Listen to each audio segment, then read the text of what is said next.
রবিবার মানেই একটু আলাদা অনুভূতি, কাজের ভিড় থেকে একটু বিরতি আর প্রিয়জনদের সাথে যদি কিছুটা সময় কাটানোর সুযোগ পাওয়া যায়। গত রবিবারটা ঠিক তেমনই কেটেছিল আমার, হাসি খুশি আর পরিবারের উষ্ণতায় ভরা একটা দিন। হ্যাঁ, ঠিকই ধরেছ।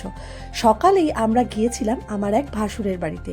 তার জন্য একদম রেডি হয়ে নিয়েছিলাম, কারণ সেদিন ছিল আমার দেওরের আইবুড়ো ভাত। আমি চৈতালি কলকাতা থেকে নিয়ে চলে এলাম আবারও একটা মিনি ব্লগ তোমাদের জন্য। সকাল সকাল রেডি হয়ে গেছিলাম, কিন্তু বেরোতে একটু দেরি হয়ে গেছিলো। প্রায় 11টা সাড়ে 11টা নাগাদ আমরা বেরিয়ে গেছিলাম, কারণ যেতে হবে অনেকটা দূর, প্রায় রিষড়া। তো রিষড়ায় যাওয়ার জন্য আমরা রেডি একদম বেরিয়ে পড়েছিলাম, গাড়িও এসে গেছিলো এবং আমরা সেখান থেকে চলে যাব প্রথমে আমার দেওরের বাড়িতে। সেখান থেকে ওদেরকে পিক করে নেব, তারপরে আমরা চলে যাব একদম রিষড়ায়। তো দেখতেই পাচ্ছ, বেশ ভালো লাগে কোথাও ঘুরতে গেলে, বেশ মনটাও আনন্দ লাগে। তো সেরকমই আমরা সবাই মিলে রেডি হয়ে গেছিলাম, আর আমি আর আমার ছেলে তো একদম টুইনিং করে নিয়েছিলাম দুজনে।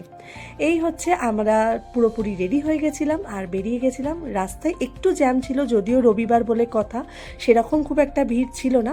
আর এই যে বালি ব্রিজ ক্রস করছি, দেখতেই পাচ্ছ, বেশ ভালো লাগে এই জায়গাটা। আর আমরা পৌঁছে গেছিলাম রিষড়াতে। তো এইখানে হচ্ছে আমার ভাসুরের বাড়ি। তো সেখানে গিয়েই তো বেশ মজা, কারণ সবাই একসাথে হলে যেটাই হয়, একেবারে উৎসবের মেজাজ, আলো সাজসজ্জা, সবাইয়ের মুখে এক চিলতে হাসি, খাওয়া দাওয়া, আড্ডা, ছবি তোলা, সব মিলিয়ে জমে গেছিল সেদিনকের পরিবেশটা। আর বাড়িটাও ভীষণ সুন্দর করে সাজানো, চারিদিকে গাছপালা দিয়ে সাজানো, বেশ ভালো লেগেছিল দেখতে। ভীষণভাবে সুন্দরভাবে মেনটেন করা হয়েছিল। আর এখানে একটা কেকের অ্যারেঞ্জমেন্ট করা হয়েছিল দেওরের আইবুড়ো ভাত উপলক্ষে, সেটাও বেশ সুন্দর দেখতে হয়েছিল। যিনি বানিয়েছিলেন ভীষণ সুন্দর বানিয়েছিলেন। এবং তারপরে কেক কাটার সেলিব্রেশন যেটা হয়, সবাই খুব আনন্দ, ফটো তুলছিলাম, ভীষণ ভালো লাগছিল। আর আমি তার মাঝখানে কেকেরও একটা ভিডিও করে নিয়েছিলাম, ভীষণ ভালো লাগছিল দেখতে। আর এই যে আশীর্বাদ পর্ব চলছে, বেশ ভালো, সবাই খুব হাসি আর কেক কাটারও সেলিব্রেশন চলছিল, সবাই মিলে ক্ল্যাপ দিচ্ছিল, কারণ এরপরে তো এদের নতুন বিবাহিত জীবন শুরু হবে। তো তার আগে একটা সুন্দর সেলিব্রেশন, সবারই জীবনে এই দিনটা আসে এবং এই দিনটা সত্যি খুবই প্রিশিয়াস। এই সময় প্রত্যেকটা মুহূর্তকেই বোধহয় এনজয় করা উচিত, কারণ বিয়ের আগে এই কয়েকটা দিন ভীষণই স্পেশাল হয়ে থাকে। তারপরে ছিল খাওয়া দাওয়ার আয়োজন, খাওয়া দাওয়াটাও দারুণ ছিল, খুব সুন্দর অ্যারেঞ্জমেন্ট ছিল। বৌদি ভীষণ সুন্দর খাবার রান্না করেছিল, ভীষণ ভালো লেগেছিল।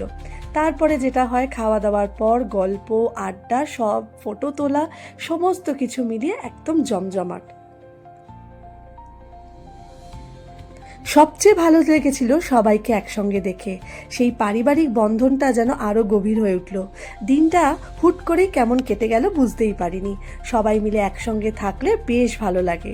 এরকমই একটা সুন্দর দিন আমরা কাটালাম রবিবার। আর খাওয়া দাওয়ার পর আইসক্রিম ছিল ডেজার্ট হিসাবে। তারপরেও বাড়ির কিছু কিছু জায়গা এত সুন্দর লাগছিল, সেটাকেও ভিডিও করে নিয়েছিলাম, বেশ ভালো লাগলো সেই দিনটা। তো তারপরে কি সময় হয়েছিল, বাড়ি ফিরতে হবে। তো সেই নিয়ে আমরা সবাই মোটামুটি রেডি হয়ে গেছিলাম বাড়ি ফেরার পথে। টাটা করে দিলাম সবাইকে, আবারও দেখা হবে খুব তাড়াতাড়ি বিয়েবাড়িতে। তো সেই নিয়েই গল্প হচ্ছিল, বিয়েবাড়ি কীভাবে কাটাবো সেই সমস্ত গল্প হচ্ছিল। এরপরে বাড়ি ফেরার পালা। আর বাড়ি ফেরার পথে শুরু হয়ে গেছিল বৃষ্টি হঠাৎ করেই। যাই হোক, একটু বৃষ্টিটা হওয়াতে একটু স্বস্তি হয়েছিল, কারণ প্রচণ্ড গরম ছিল সারাদিন। তো বৃষ্টিটা হওয়াতে বেশ ভালো লেগেছিল।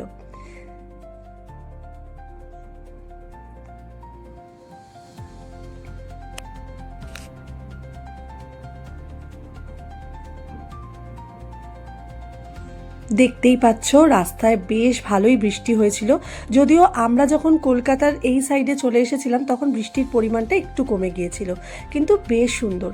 এখানে আমরা গাড়িতে বসে সবাই খুব গল্প করছিলাম, বিয়েবাড়ির প্ল্যানিং নিয়ে কথা হচ্ছিল, সমস্ত কিছু ভীষণ ভালো লাগছিল, একটা দিন কাটালাম। তারপরে যেতে যেতে যখন আবার বালি ব্রিজ ক্রস করলাম, তখন দেখতে পেয়ে গেছিলাম দক্ষিণেশ্বরের মন্দির। সেই ঝলকটাও তোমাদেরকে দেখিয়ে দিই। খুব সুন্দর একটা দিন কাটালাম, বেশ ভালো লাগলো। আমার এই ভিডিওটা তোমাদের কেমন লাগলো অবশ্যই কমেন্ট করে জানিও। যদি ভালো লেগে থাকে তাহলে অবশ্যই লাইক কমেন্ট করে দিও। সবার সাথে আবারও দেখা হবে পরবর্তী ভিডিওতে। সবাই খুব ভালো থেকো, সুস্থ থেকো। দেখা হবে পরবর্তী ভিডিওতে সবার সাথে।